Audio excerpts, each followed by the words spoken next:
Hello and welcome मेरे channel पर आपको एक दफा फिर। मेरा नाम है हसन सलीम और मैं कनाडा में एक लाइसेंस्ड इमिग्रेशन कंसल्टेंट हूं और प्रैक्टिस कर रहा हूं सैस्कैटून सस्कैचुअन। आज की जो वीडियो है वो बहुत ही इंफॉर्मेटिव होने वाली है क्योंकि इस वीडियो में मैं आपको दो तीन चीजें बताने वाला हूं। सबसे पहले मैं आपको बताऊंगा 2022 का जो इमिग्रेशन पैटर्न था या ब्रेकडाउन था वो किस तरह से है, यानी कि सबसे ज्यादा कौन सी कंट्रीज को परमानेंट रेजिडेंस इशू हुई। उसके अलावा मैं आपको बताऊंगा जो लोग यहाँ पर कनाडा में आए परमानेंट रेजिडेंस लेकर वो कौन से प्रोविंस में ज्यादा सेटल हुए। और उसके अलावा मैं आपको एक और चीज बताऊंगा, वो ये है कि कौन से मंथ में सबसे ज्यादा इमिग्रेशन हुई या कौन से मंथ में सबसे कम इमिग्रेशन हुई।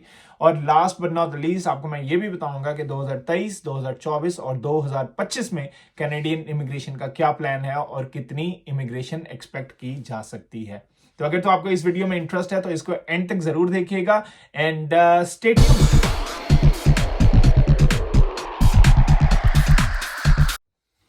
ऑलराइट, तो आज की जो सबसे पहली इंफॉर्मेशन मैं आपसे शेयर करना चाहता हूं, मैं आपको अपनी स्क्रीन पर भी दिखाऊंगा ताकि आप खुद भी देख सकते हैं। सबसे पहले तो अगर हम 2022 का ब्रेकडाउन करें मंथ्स के लिहाज से, तो उसमें आप देखेंगे जो जो मंथ जिसके अंदर सबसे ज्यादा इमिग्रेशन हुई वो था मंथ ऑफ सितंबर। बहुत क्लोज है जून और जुलाई के साथ भी, लेकिन सितंबर में 44,645 परमानेंट रेजिडेंस इशू हुई और उसके बाद थे सबसे क्लोजेस्ट जून और जुलाई। उसके अलावा बाकी मंथ्स में भी देखें तो 35, 37, 40, लेकिन जो सबसे कम इमिग्रेशन हुई वो 2022 के एंड में हुई, वो था दिसंबर 2022, क्योंकि मोस्टली लोग जो ऑफिसर्स वगैरह होते हैं वो वेकेशंस पर चले जाते हैं, क्रिसमस की हॉलीडेज होती हैं, न्यू ईयर की वेकेशंस होती हैं, तो उस बेस पर नवंबर दिसंबर में कम एप्लीकेशंस जो थी वो फाइनलाइज हुई जिन्हें परमानेंट रेजिडेंस मिल सकी। तो ये था साल का ब्रेकडाउन। तो टोटल जो एप्लीकेशन थी मैं आपको एंड पे वो भी दिखाऊंगा। लेकिन दूसरी चीज मैं आपको जो दिखाना चाहता हूं जो बहुत इंपॉर्टेंट, आई थिंक बहुत से लोग जानना चाहते होंगे कि टॉप 10 कंट्रीज कौन सी हैं जिन्हें सबसे ज्यादा परमानेंट रेजिडेंस इशू हुई। अगर देखा जाए इमिग्रेशन जो सबसे ज्यादा हुई क्वांटिटी लिहाज से वो थी इंडिया। इंडिया में 27% लोगों की आउट ऑफ जितनी टोटल 2022 में इमिग्रेशन हुई है उसमें से परमानेंट रेजिडेंस बेस पे वो 27% सबसे मेजर चंक वो है इंडिया का। तो 118,095 इमिग्रेंट्स आप देख सकते हैं ये है इंडिया के। दूसरे नंबर पर था चाइना जो था 7.2, तो बहुत बड़ा फर्क है। तो सबसे ज्यादा इमिग्रेशन इस वक्त जो हो रही है वो हो रही है इंडियन एप्लीकेंट्स की। उसके बाद दूसरे नंबर पर है चाइना। बहुत से इमिग्रेंट्स इस साल अफगानिस्तान से आए क्योंकि पब्लिक पॉलिसी भी थी कि अफगानिस्तान से लोगों को जल्द से जल्द कनाडा में लेके आना है। तो अफगानिस्तान तीसरे नंबर पे आता है। उसके बाद नाइजीरिया में 5% इमिग्रेशन हुई। Philippines, France. फ्रांस थोड़ा सा इंटरेस्टिंग है, फ्रांस के लोग भी कनाडा आना चाह रहे हैं, तो फ्रांस से भी इमिग्रेशन हुई। उसके बाद पाकिस्तान, ईरान, यूएसए से काफी लोग आए 2.3%। और फिर 10वें नंबर पर सीरिया। इसके अलावा बाकी भी कंट्रीज होंगी लेकिन उनकी जो क्वांटिटी है वो 1.9 से नीचे है, इसलिए उनको शामिल नहीं किया गया। तो ये थी टॉप 10 कंट्रीज जिनका इमिग्रेशन सबसे ज्यादा हुई है कनाडा में 2022 में। देखना ये 2023 में या बाकी आगे वाले सालों में कौन सी कंट्री सबसे ज्यादा इमिग्रेशन करवाती है या करती है अपने एप्लीकेंट्स की। तो ये था सेकंड चीज जो मैं ब्रेक डाउन करना चाह रहा था। और तीसरी चीज जो आई थिंक बहुत से लोगों को इंटरेस्ट होता है वो है कौन से प्रोविंस में कितने लोग सेटल हुए।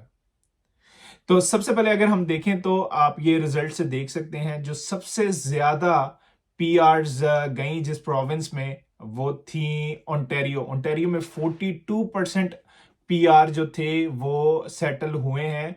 42%, जिस तरह इंडिया सबसे बड़ा नंबर था कंट्री के लिहाज से, इस तरह ओंटारियो प्रोविंस के लिहाज से कनाडा में सबसे बड़ा नंबर है 42%।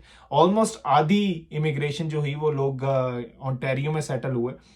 तो ओंटारियो का पहला नंबर है। उसके बाद दूसरे नंबर पर जो आता है अगेन बहुत बड़े मार्जिन के साथ वो है क्वेबेक। क्वेबेक की अपनी इमिग्रेशन स्ट्रीम्स वगैरह होती हैं लेकिन वहां पर 15%, 15.7% टू बी एग्जैक्ट वहां पर इमिग्रेशन हुई। और उसके बाद जो तीसरा नंबर था वो अल्बर्टा, जैसे कि आपने बड़े ब्रिटिश कोलंबिया। ब्रिटिश कोलंबिया में आपने बड़े नाम सुने होंगे जैसे वैंकूवर, विस्लर, विक्टोरिया, ये बड़े सिटीज हैं ब्रिटिश कोलंबिया में। बहुत खूबसूरत प्रोविंस है, यहाँ पर 14% हुई। और उसके बाद अल्बर्टा जो मशहूर सिटीज हैं उनमें कैलगरी आ जाता है, एडमिंटन आ जाता है।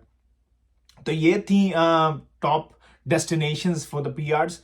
तो यहाँ पे लोग मोस्टली सेटल हुए। अगर 2021 से कंपैरिजन करें तो उसकी भी परसेंटेज यहाँ पर दी गई है। तो सबसे बड़ी जो परसेंटेज नज़र आ रही है वो बेसिकली आपको 3.4% नज़र आ रही है क्वेबेक में, as compared to last year ज़्यादा इमिग्रेशन कर लोग गए हैं।